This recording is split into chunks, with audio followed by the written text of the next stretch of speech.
Second Kings. We ended abruptly yesterday. The people are starving to death, and they're surrounded by the Syrians. And so let's see what happens. Now, the king has gone down to see Elisha and take off his head. But Elisha said, "Hear the word of the Lord." This is the 7th chapter of 2 Kings. Hear the word of the Lord. This is my beautiful wife, Elizabeth. I'm Roger Hibbard. Hear the word of the Lord. Thus says the Lord, tomorrow about this time, a seah of fine flour shall be sold for a shekel, and 2 seahs of barley for a shekel at the gate of Samaria. Then the captain on whose hand the king leaned said to the man of God, if the Lord himself should make windows in heaven, could this thing be?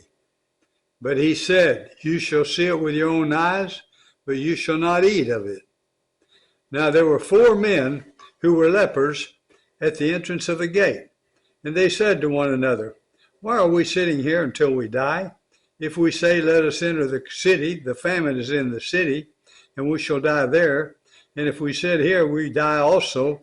So now come, let us go over to the camp of the Syrians. If they spare our lives, we shall live, and if they kill us, we shall but die. So they rose at twilight to go to the camp of the Syrians.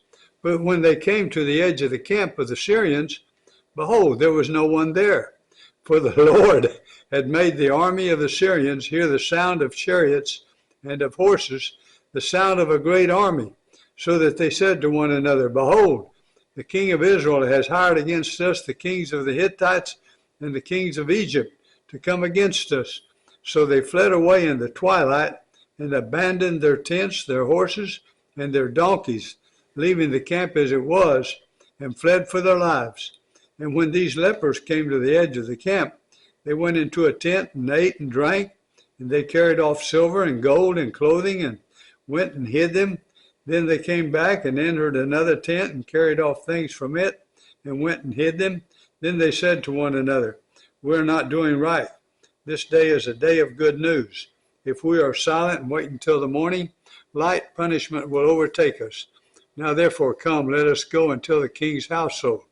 So they came and called to the gatekeepers of the city and told them, we came to the camp of the Syrians, and behold, there was no one to be seen or heard there, nothing but the horses tied and the donkeys tied, and the tents as they were. Then the gatekeepers called out, and it was told within the king's household. And the king rose in the night and said to his servants, I will tell you what the Syrians have done to us. They know that we are hungry, therefore they have gone out of the camp to hide themselves in the open country, thinking, when they come out of the city, we shall take them alive and get into the city. And one of his servants said, let some men take 5 of the remaining horses, seeing that those who are left here will fare like the whole multitude of Israel, and who have already perished. Let us send and see. So they took 2 horsemen, and the king sent them after the army of the Syrians, go and see. So they went and after them as far as the Jordan. Behold, all the way was littered with garments and equipment that the Syrians had thrown away in their haste.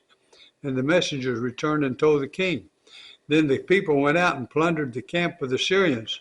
So a seah of fine flour was sold for a shekel, and 2 seahs of barley for a shekel, according to the word of the Lord. Now the king had appointed the captain on whose hand he leaned to have charge of the gate. And the people trampled him in the gate so that he died, as the man of God had said, when the king came down to him. For when the man of God had said to the king, 2 seahs of barley shall be sold for a shekel, and a seah of fine flour for a shekel, about this time tomorrow in the gate of Samaria, the captain had answered the man of God, if the Lord himself should make windows in heaven, could such a thing be? And he said, you shall see it with your own eyes, but you shall not eat of it. And so it happened to him. For the people trampled him in the gate, and he died. I tell you, it's amazing, isn't it? All right. Now we're going to Jeremiah. And they're giving Jeremiah a hard time. We're going to be in Jeremiah, the 20th chapter.